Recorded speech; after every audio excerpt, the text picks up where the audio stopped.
Esta conferencia se llama Tendencias Globales hacia el 2025. Es una apuesta arriesgada que realmente la preparé desde el año pasado y ahora es decir, en el 2019, y ahora la revisé con el ánimo de pues, ver qué tan asertiva había sido.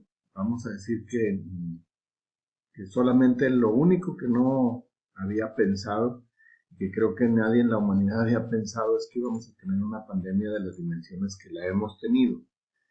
Sin embargo, voy a exponer esta charla. Se divide primero en una parte inicial, luego vamos a hablar un poco acerca de lo que son las propuestas modernas y lo que implica la propuesta postmoderna. Esta primera parte se refiere básicamente a un poco de antecedentes. Es decir, vivimos un momento que se puede llamar filosófico de modernismo contra postmodernismo. Es decir, cuando nosotros pensamos en lo moderno, siempre pensamos como que un poco en la tecnología, en los artefactos, en los gadgets, en las aplicaciones, etcétera, o en cosas que se refieren a un adelanto científico. Bueno, yo diría que eso es correcto hasta cierto punto. Desde el punto de vista filosófico se le llama el modernismo al momento en donde algunos pensadores decidieron que era a través de la mente, a través de la razón, a través del pensamiento que la humanidad se iba a desarrollar. Tenemos algunos ejemplos aquí. Por ejemplo, Charles Darwin fue un explorador, fue un naturalista que además él era muy religioso y se conflictuaba bastante con sus ideas y su perspectiva religiosa, porque él llegó a considerar que, por ejemplo, él hizo un viaje de circunnavegación por el cono sur de América y entonces descubrió que había una misma especie que se llamaba pinzón, un pájaro, pero que de acuerdo al lugar donde estaba tenía diferentes características y es porque se había adecuado a su propio desarrollo, y entonces él empieza a pensar pues que no todos somos iguales y que es probable que hayamos sido producto de un desarrollo. Galileo fue un observador del movimiento del universo, y entonces él, a pesar de que la evidencia empírica dijera que pues lo que ocurre es que la Tierra circula alrededor del Sol, la evidencia empírica decía que el Sol es el que le va dando vueltas a la Tierra. Y entonces él decide pues, publicar, basado en ideas ya preconcebidas, publicar y decir sus ideas. Finalmente se tuvo que retractar Galileo porque dijo, bueno, pues como me quieren aquí quemar vivo, pues no es cierto. Pero en voz baja siempre se dice, él mencionó la frase, y sin embargo se mueve. Bueno, Isaac Newton fue un pensador que decía que, pues contrariamente a las ideas aristotélicas que decían que las manzanas se caen de los árboles porque anhelan estar en la tierra. Decía, no hay una fuerza de gravedad que las atrae. Lutero fue un religioso de origen alemán que se oponía a que las ideas religiosas fueran interpretadas libremente por quienes podían tener esa lectura, y él se puso a hacer una traducción de la Biblia al alemán. René Descartes, o Descartes, es un filósofo y matemático famosísimo. O sea, su aportación más conocida es en el mundo de las matemáticas por el plano cartesiano, ¿no? Por alguna razón los matemáticos que siempre están en abstracción también son filósofos, ¿verdad? Siempre están pensando. Y entonces René Descartes decía, pienso, luego existo. Imagínate a los ojos de la religión lo que eso significaba. O sea, ¿cómo que existes porque piensas? Y él decía, sí, pues porque me percato de que soy a través de mi pensamiento. Dice, no, tú existes porque te hizo Dios. Y entonces, ¿qué tienen en común estos y otros grandes pensadores, no? O sea, Galileo, que se basó en las ideas de Copérnico, Darwin, que elaboró su teoría del desarrollo humano, eh, del desarrollo de la humanidad, Newton, etcétera, pues que utilizaron su pensamiento. Esto viene a caer en el momento en donde Emmanuel Kant, es al que se le atribuye el nacimiento del momento moderno, donde dice Kant que sólo por la educación o por la razón el hombre puede llegar a ser hombre. El hombre no es más lo que la educación hace de él. Es decir, Kant inaugura el momento moderno y dice, ¿sabes qué? Si la humanidad va a progresar va a ser a través de la razón. La promesa de la modernidad entonces es que a través de la razón vamos a prosperar. Llegaremos a un momento pleno y feliz. Entonces, estos pensamientos que son las bases de la gran promesa moderna, pues se echan a andar en un mundo que decide utilizar su pensamiento para llegar a tener éxito. Un pensador famoso, Lyotard, de origen francés, escribió un libro que se llama La condición postmoderna, de mucho éxito y mucho peso en el mundo académico, donde dice que no es cierto, que realmente este mundo no ha tenido, los principios de la modernidad no han resuelto los grandes dilemas de las personas. Por ejemplo, dice que las religiones realmente no le dan más paz y tranquilidad al ser humano, que han fracasado, les llaman los grandes relatos, que el gran relato de la religiosidad ha sido un fracaso. También el socialismo, que siempre hablaba acerca de buscar la igualdad entre las masas, ¿no? Y entonces dice, no es cierto, o sea, y hay que recordar que en el siglo XX una gran parte de la población vivió bajo regímenes comunistas, ¿no? O sea, hablamos de Rusia, y luego en la Unión Soviética, con sus 13 repúblicas más Rusia, y aparte estamos hablando de Hungría, Rumania, Bulgaria, Checoslovaquia, Yugoslavia, Cuba, Angola, China. Es decir, una gran parte de la humanidad vivió bajo regímenes comunistas que, pues, han cambiado. ¿Sí? La misma Alemania del Este, ¿no?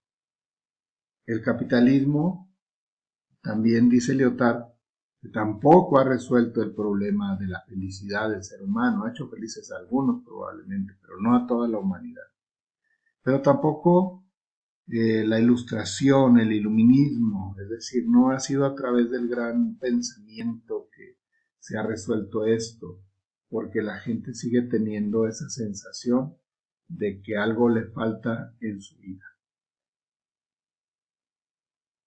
¿Qué ha traído a partir de estos pensamientos a la humanidad? Estamos tratando de a grandes zancadas explicar qué es lo que está ocurriendo en este momento. En este momento vemos que tanto los países como las organizaciones, las empresas y las personas que tienen más conocimientos y saben emplearlo tienden a tener una mejor calidad de vida. Podemos pensar en países que no tienen grandes recursos, pero que tienen tecnología, tienen conocimiento y entonces eso les da una posición importante en el concierto mundial. Las organizaciones, pensemos en organizaciones importantes en el mundo, que están utilizando el conocimiento, por supuesto que están posicionadas. Y las personas, ya se sabe que no solamente es la educación, sino el conocimiento en sí y saber cómo emplearlo.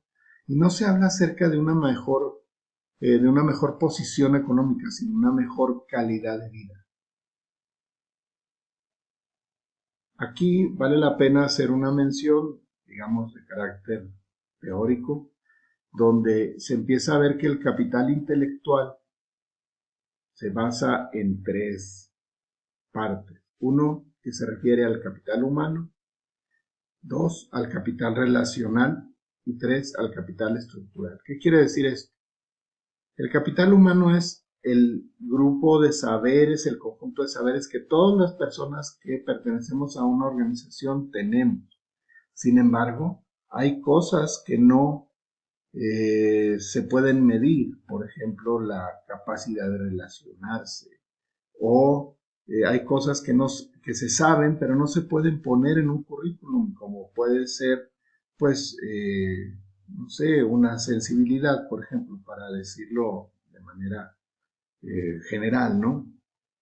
Es decir, hay cosas, por ejemplo, tú tienes un diploma con un título universitario, eso es un tangible, tú lo puedes, es parte de tu capital humano, tú lo puedes poner en la mesa. Pero tu capacidad como para resolver un conflicto, a lo mejor no, porque eso es algo que desarrollaste a lo largo de la vida, o de expresión oral. A lo mejor tienes una buena expresión oral, pero no tienes un curso que te avale como alguien que tiene expresión oral. También tu capital relacional. Tener relaciones es como, bueno, a veces yo lo digo en términos económicos, es como tener dinero. Pero estas relaciones se van construyendo a lo largo de la vida. Y entonces son de uno, tanto mi capital humano, lo que yo sé, que puedo demostrar y lo que no, más mis relaciones son mías, es de cada persona. Sin embargo, cuando la persona decide que el capital humano, es decir, lo que sabe, lo va a poner al servicio de la estructura de su empresa o sus relaciones, que son personales, los va a poner al servicio de la organización, en ese momento se convierte en capital estructural, ¿de acuerdo? Y eso es parte de lo que uno debe saber en la gestión del conocimiento.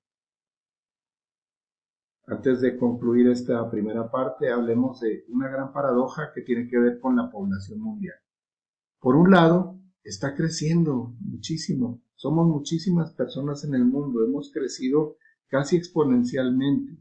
Entre 1990 y la que había 5.300 millones de habitantes. Y la expectativa que hay hacia el 2100, que es de 11.200 millones de habitantes.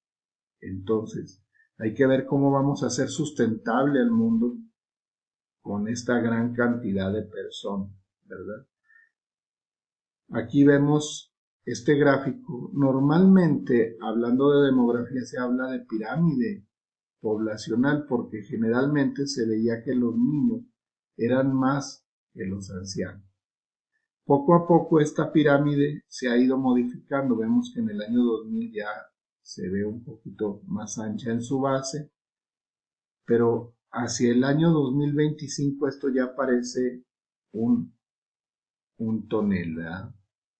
Pero ¿qué dice hasta el 2050? Y ojalá llegáramos a verlo, en donde prácticamente la misma cantidad de niños será la misma cantidad de adultos mayores. Esto tiene en jaque a los sistemas de pensión, por ejemplo. Esta es una gran primera reflexión. ¿Qué está pasando con la población? Y a qué ritmo está creciendo y de qué manera se está comportando. Hasta aquí llegamos con nuestra primera parte de esta charla. Vamos a ver la segunda parte de nuestra charla.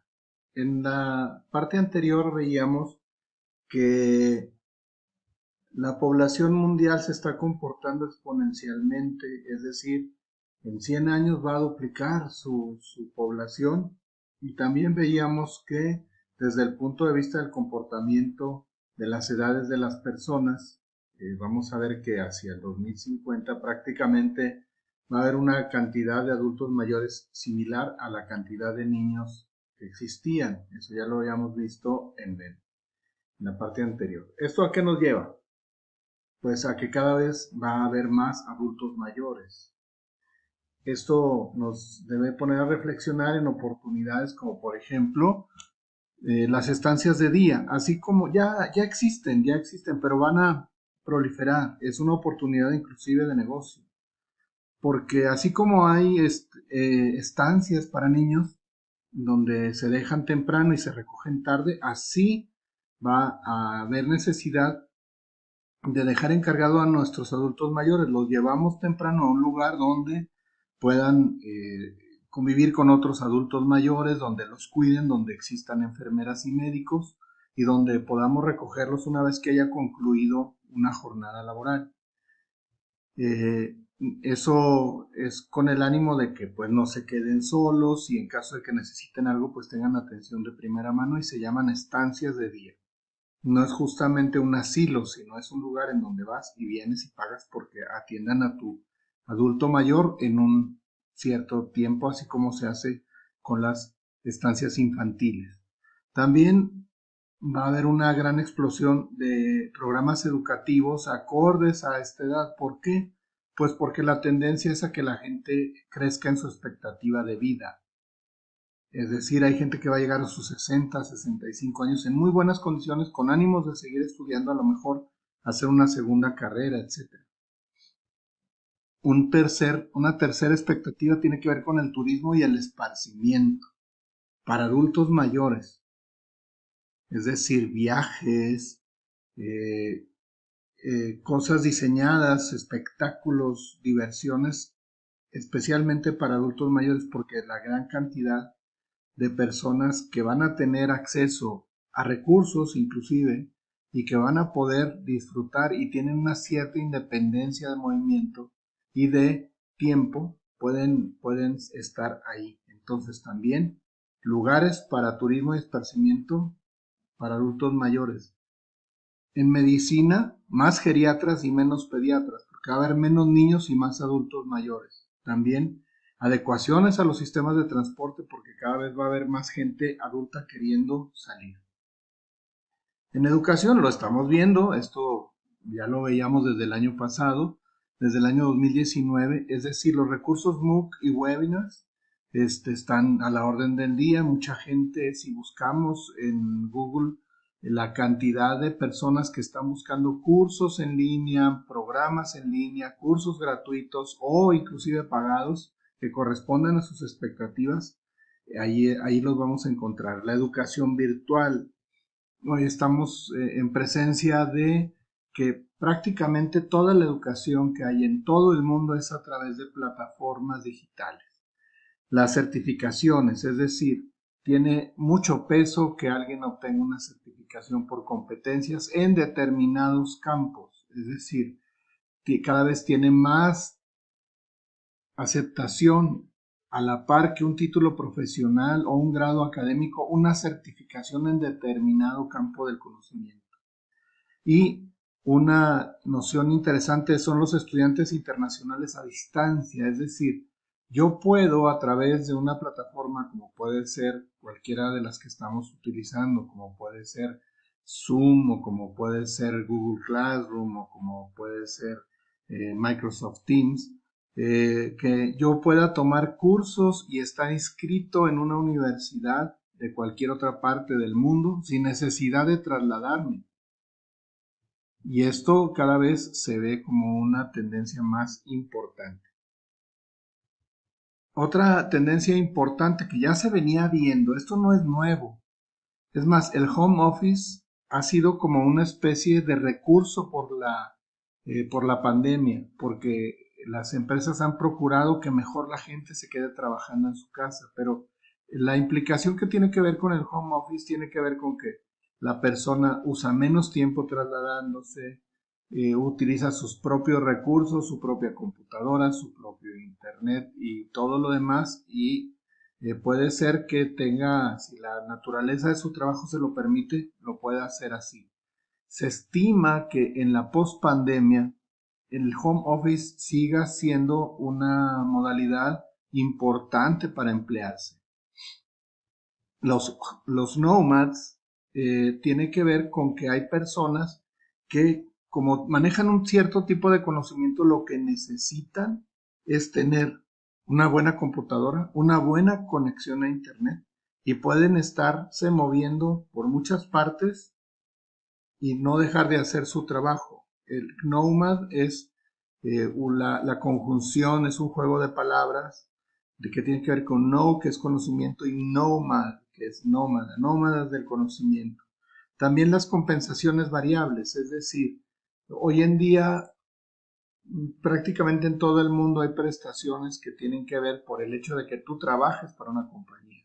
Y entonces casi siempre son fijas. Y entonces hay la tendencia muy importante a que digan, bueno, pues tú vas a tener un 12% adicional a tu sueldo que va a ser dado en prestaciones, y puede ser que un adulto mayor, una persona de 50 años a lo mejor decida tener un seguro de gastos médicos mayores porque lo va a necesitar, pero un muchacho no. A lo mejor un muchacho necesita más apoyo para comprarse un carro, o necesite vales para restaurante, o para ser utilizado como en un distractor. Es decir, que uno va a poder, a lo mejor una familia que tiene hijos pequeños, pues va a necesitar más bonos de educación o bonos de alimentos como parte de sus compensaciones. La inteligencia artificial, cada vez más vamos a encontrar que su presencia es sumamente importante en este mundo. Es decir, vamos a encontrar que, por ejemplo, hoy en día ya muchas, pero muchísimas operaciones se hacen a través de cajeros automáticos. Hay transmisiones de televisión que se hacen con cámaras operadas por inteligencia artificial, es decir, los camarógrafos, los cajeros están siendo desplazados por la inteligencia artificial.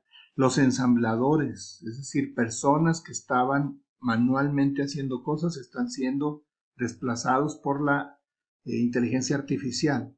Los guardias de seguridad, ¿por qué? Pues porque hoy hay drones, hay cámaras, hay muchas maneras de estar vigilando sin necesidad de tener personas físicamente cuidando.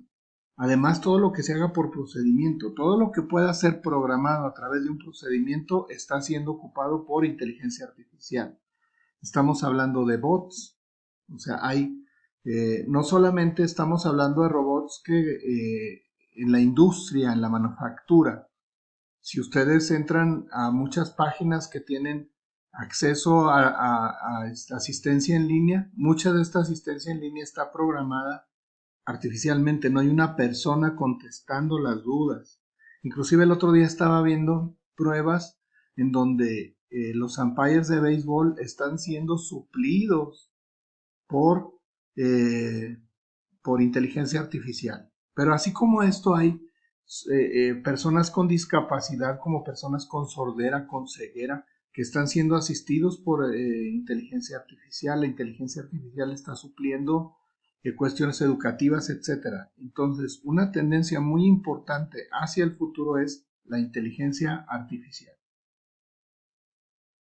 Eso va de la mano con el mundo virtual, es decir, que una buena parte del comercio, hay que recordar que en esta época de pandemia, empresas como Amazon, todas las que tienen que ver con la entrega, como Uber Eats, o algunas otras que tienen que ver con la entrega a domicilio, las empresas de mensajería, no solamente han subsistido bastante bien, sino que han crecido, casi han duplicado sus ventas. ¿Por qué? Pues porque la gente puede solicitarlo a través de plataformas digitales. También la hipervigilancia, es decir, se habla mucho acerca de la tendencia de la 5G. ¿Qué va a ocurrir con la 5G, con la tendencia de la telefonía digital y la hipervigilancia?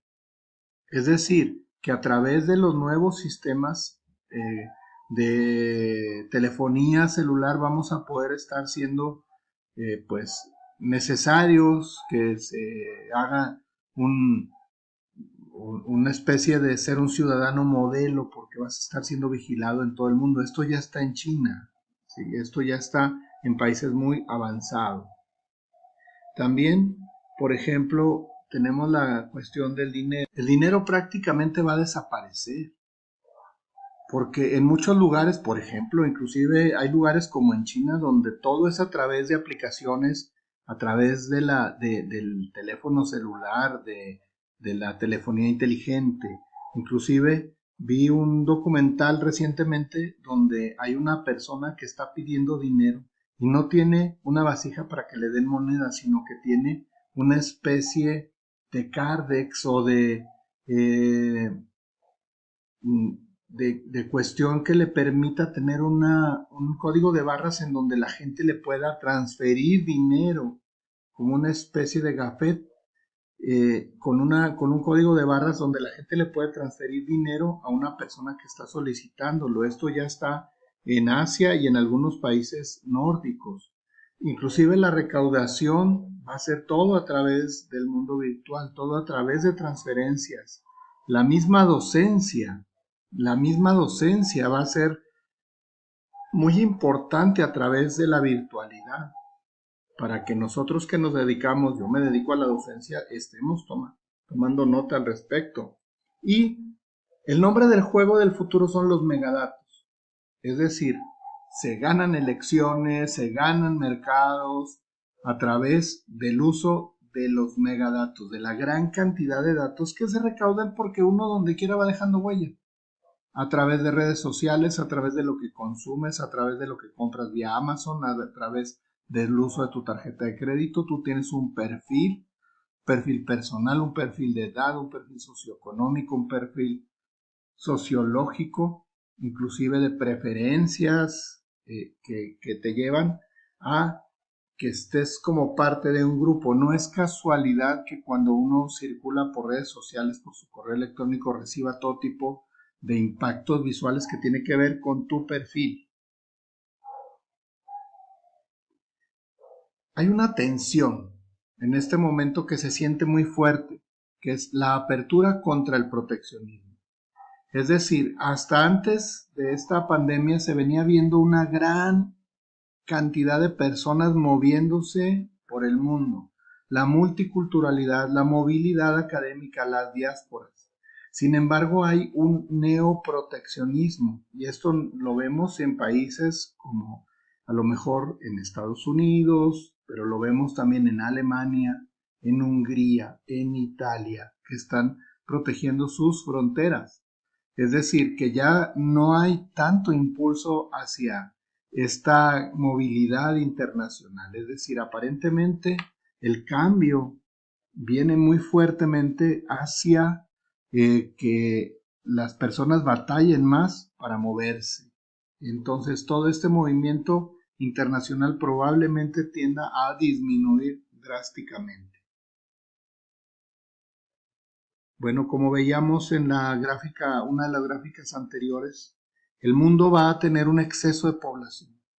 Entonces, las estrategias de respeto al medio ambiente, a la responsabilidad social, personal y de las organizaciones, cada vez va a estar mucho más considerada en nuestro mundo.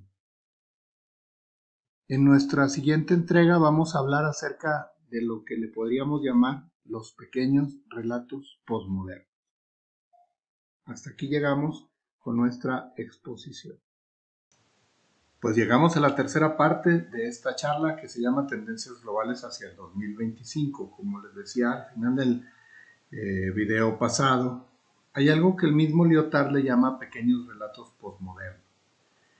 Estamos en presencia de un movimiento muy importante hacia la diversidad que tiene que ver con el género, con no solamente la aceptación, sino verlo como algo común, la diversidad de género, el movimiento lésbico gay, que está teniendo una gran aceptación y además donde sus luchas están viendo ya favorecidas. Entonces ahorita es un pequeño relato posmoderno. De hecho, anteriormente les llamaban minorías.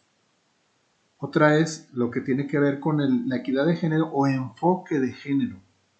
Es decir, no solamente es que tengan igualdad de oportunidad las mujeres que los hombres. Ya sabemos que hasta el momento hay algo que se le llama el techo de cristal, donde aparentemente todos tenemos las mismas oportunidades, pero en la vida real no es así.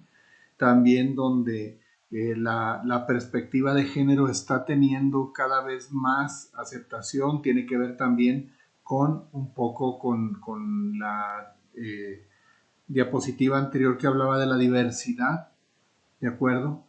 Hoy en día también se está buscando mucho la integración de las personas con discapacidad, discapacidad mental, discapacidad visual, auditiva, motriz, etcétera. Algo que llama mucho la atención, sobre todo en esta época, es lo que técnicamente se le podría llamar el nihilismo, es decir, la sensación de que nada vale la pena. Es decir, hay un desánimo muy fuerte, muy eh, como si las personas sintieran que nada vale la pena, donde no hay una lucha por tener proyecto personal, por hacer algo de patrimonio, de tener acceso a algún tipo de manifestaciones, etcétera. Y luego, por ejemplo, eso ocurre mucho con los chavos que les dicen los ninis, que ni trabajan ni estudian, pero algunos ni quieren. Y también hay adultos que también les dicen ninis o ni ninis porque ni se retiran, ni se mueren, ni se jubilan. Y entonces sucede que también ahí están haciendo una tapa, ¿no? Luego, lo que tiene que ver con el trabajo virtual ha tenido, yo creo que hay que ser muy estudiosos al respecto de lo que está ocurriendo, porque resulta que estar haciendo trabajo virtual, sobre todo para los adultos, sobre todo para las personas que no somos nativos digitales, está teniendo como el impacto de hacer que las cosas son mejores en la vida de relación, ¿de acuerdo? Los muchachos se han adecuado maravillosamente a este tipo de cosas, sin embargo, los adultos no tanto. Estamos viendo a ver cuándo termina todo lo que tiene que ver con la pandemia, porque no nos gusta mucho estar en contacto a través de la computadora. La computadora se ve como una herramienta y no como una forma de vida. Ahora, yo sí sería de la idea, yo veo una tendencia muy importante a un cambio muy radical en los métodos de trabajo hacia el futuro, en donde va a haber, ya lo veíamos en otro momento de nuestra charla, mucha relación con los medios virtuales, compras en línea, relaciones en línea, conocer el mundo en línea, etcétera. Una tendencia también muy importante tiene que ver con el hedonismo, o así llamado también hiperhedonismo. Decía el gran pensador ateniense Epicuro que la clave de una vida feliz es acumular la mayor cantidad de placer y reducir al máximo el dolor. Eso se diría como una práctica hedonista. ¿Qué es lo que está pasando con el hiperhedonismo? Es decir, esto tiene que ver un poco también con una sensación como la que veíamos anteriormente, con el nihilismo. ¿Por qué?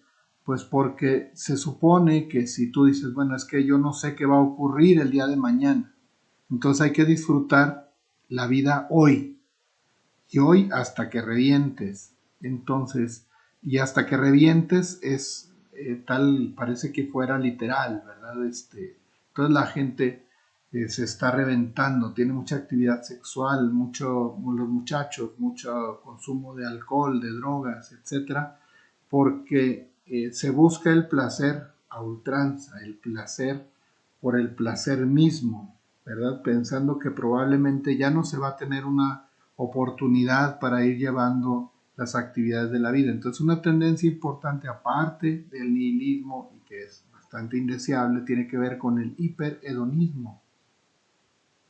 También yo diría que explorásemos en esta época nuevos nichos de mercado. Miren, estas hamburguesas que se ven acá son hamburguesas veganas, son hamburguesas hechas saludablemente con muchos vegetales, etcétera.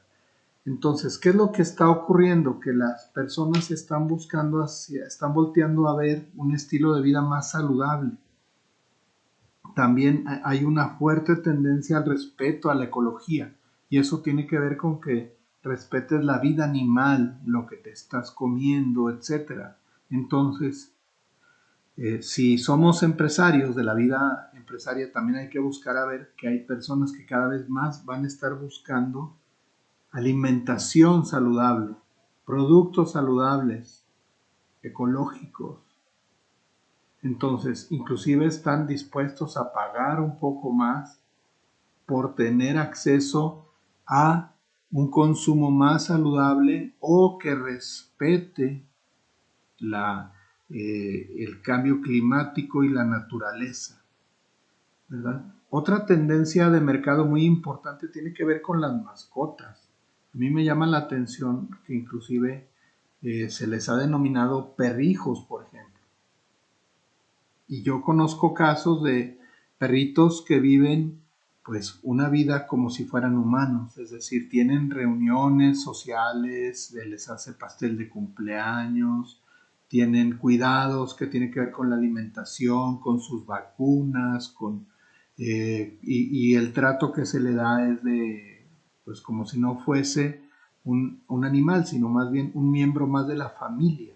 Entonces, ¿qué es lo que está ocurriendo? Pues que cada vez más vemos, en vez de ver clínicas veterinarias, que era como se le denominaba anteriormente, pues se les ve como hospitales de mascotas o empresas que se dedican y que tienen una visión diferente hacia las mascotas, no solamente hacia los perros, pueden ser los gatos y puede ser otro tipo de mascotas. Entonces, ahí hay un nicho de mercado muy importante. Otro nicho de mercado importante tiene que ver con la paz interior. La gente de todas maneras, aunque no sea a través de la religión, busca la paz espiritual, busca el alivio espiritual. Y muchos lo están buscando a través de la meditación, de la práctica de la actividad como el yoga, o de una manera de vivir la vida como es el llamado mindfulness. Es decir, que la vida trae tanta complicación, trae tal nivel de estrés, trae tal nivel de inquietud, que entonces se torna importante para la salud integral que tengas paz interior. Entonces son algunas ideas, debe haber más, muchas más, por ejemplo las que tienen que ver con reuniones virtuales, con las redes sociales, etcétera. Entonces hay que explorar qué nos está trayendo como novedad y como cambio radical en las formas de vida y de ser por la situación de la emergencia sanitaria. Entonces, permanecer y anhelantes de lo que antes ocurría, lo único que nos va a traer es, pues, el pensamiento de que que las cosas no están bien. Entonces, hay que buscar esos nuevos nichos de mercado para que nos lleve a situaciones novedosas, sobre todo si nos dedicamos ya sea a la vida empresarial o que estemos buscando nuevas formas de cómo ir viviendo nuestra propia vida. Hay algo que es francamente para mí de pronóstico reservado. Lo primero que es de pronóstico reservado para mí es qué va a pasar con la salud mundial. Hay más de 150 vacunas en proceso, hay unas que van muy rápido, o sea, por un lado los políticos y las farmacéuticas están como muy acelerados diciendo que eso va a ser rápido, y hay científicos que dicen que hay que ser muy cuidadosos porque las vacunas y todo esto tienen un tiempo de prueba muy grande, de observación, de reacciones. Hay quien dice que no estamos como para hacer eso, sino que pues estamos en una situación emergente, la economía está cayendo terriblemente, estamos en una situación de crisis. Yo vislumbro una situación de pospandemia muy similar a la posguerra, porque los países están cayendo, sus economías no se van a caer entre el -6 y -8, -10% a nivel global. Es raro el país que va más o menos a salir tablas de esta situación. Entonces hay que tener una mentalidad, yo diría, parecida a la posguerra. O sea, y no tanto, bueno, de hecho hay quien piensa que esta es una forma de guerra biológica. Yo diría que, bueno, el efecto va a ser el de las guerras, porque la economía va a quedar devastada, va a quedar con mucha gente muy endeudada, con gente sin empleos, etcétera. Entonces hay que buscar que se pueda paliar un poco esta situación y cuanto antes salir adelante. El papel predominante de Estados Unidos con respecto a China cada vez más se ve que es un choque de potencias y eso es de pronóstico reservado. ¿Qué estará pasando y qué va a pasar en un futuro en este enfrentamiento por el predominio económico mundial entre estas potencias? Yo diría que también habría que sumar a Rusia y una posible reincorporación y si es que vuelven a unirse la Unión Europea, pero donde se ve más clarito es así. Las protestas grupales, las manifestaciones,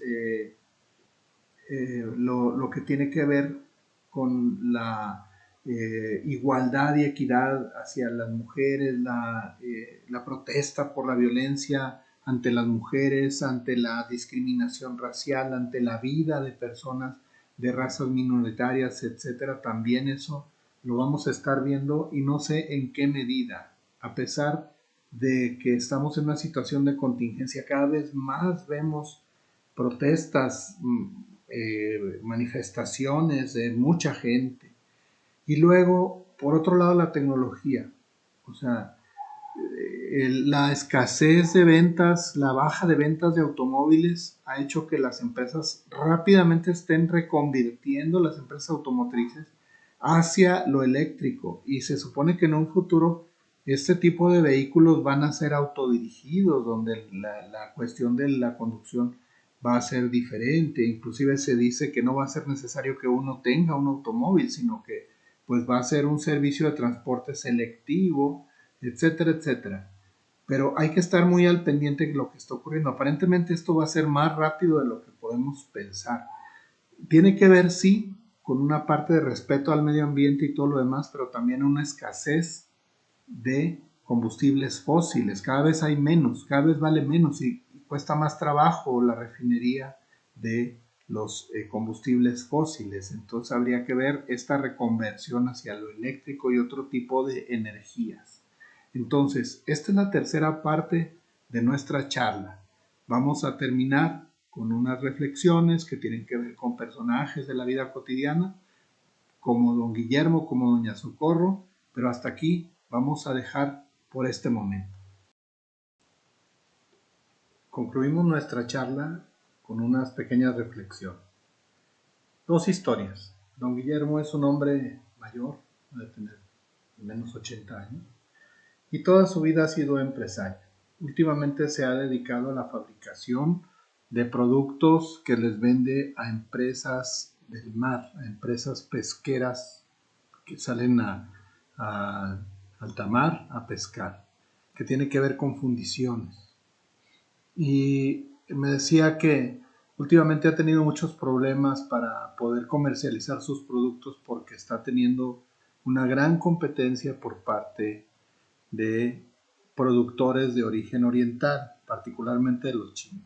Me dice, inclusive podría explorar el mercado norteamericano, pero en Estados Unidos tiene una particularidad que si a causa de algo que yo les vendo un trabajador se accidenta, inmediatamente él va a demandar a la empresa, pero la empresa inmediatamente me va a demandar a mí. Entonces ahí el secreto es tener un buen seguro, que son carísimos, entonces me saca de mi operación.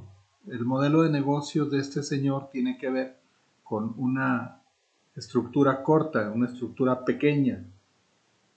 Lo que hace es que todo lo subcontrata.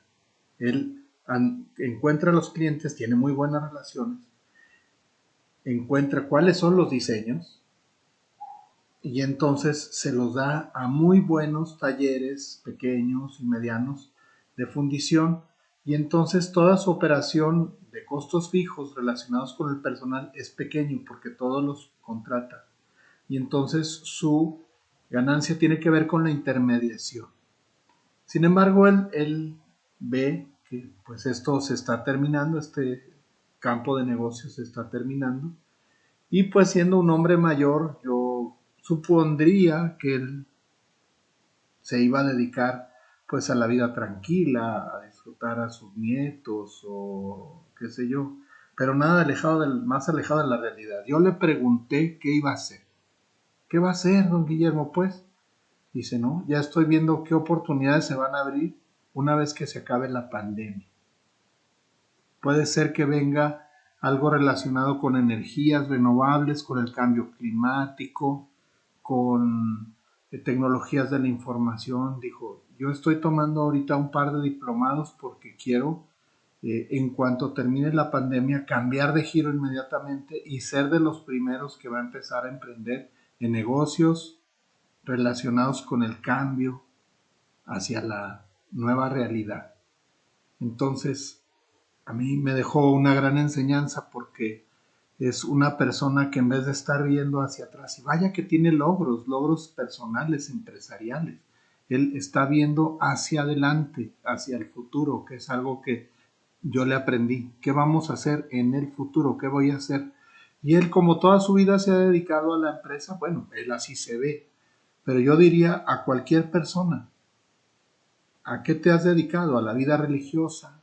¿A la vida familiar? ¿A ayudar a otros? Etcétera. ¿Qué va a pasar después? No voltees hacia atrás. Sí hay que voltear para sentirse fuerte, para sentir que uno ha realizado cosas importantes en su vida, pero hay que ver lo que viene, lo que está por venir. Un segundo ejemplo es muy personal, tiene que ver con mi abuela, con doña Socorro, mi abuelita, como uno le decía. Es esta señora que vivió del año 1900 a 1996. Este es mi hermano y este soy yo.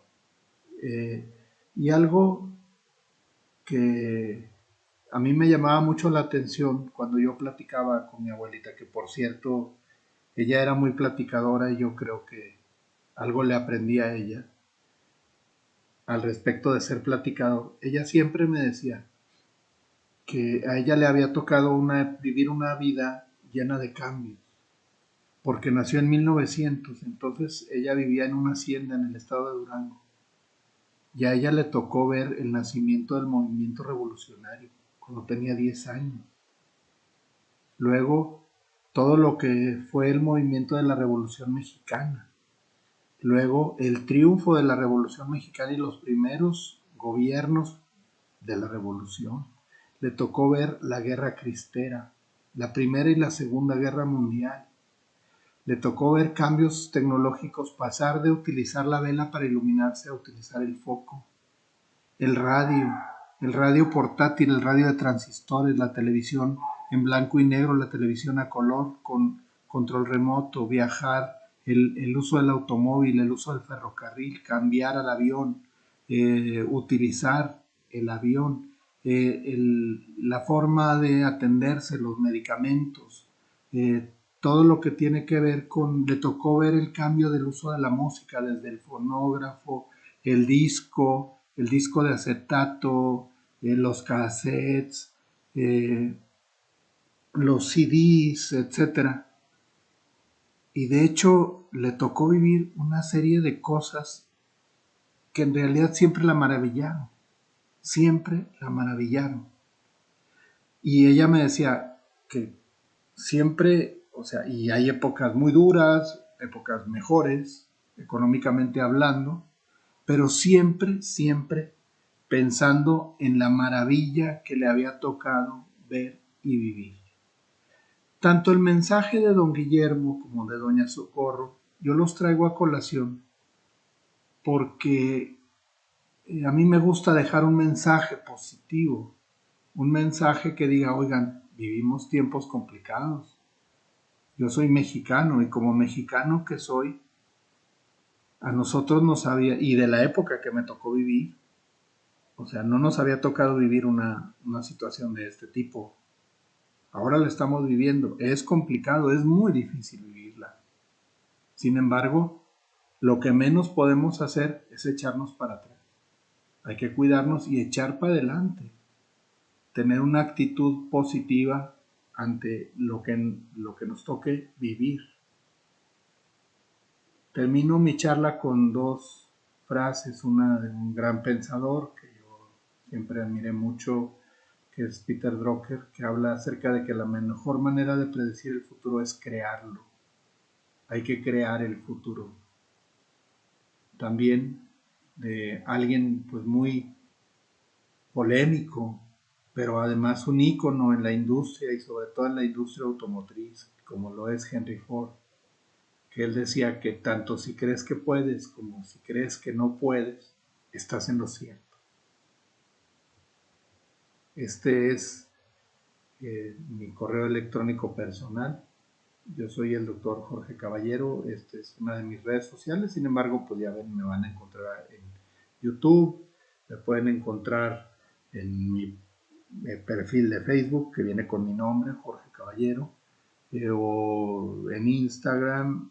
Es decir, a mí me gusta estar en redes sociales. Por lo pronto, este es un punto de contacto y yo estoy muy a sus órdenes. Muchas gracias.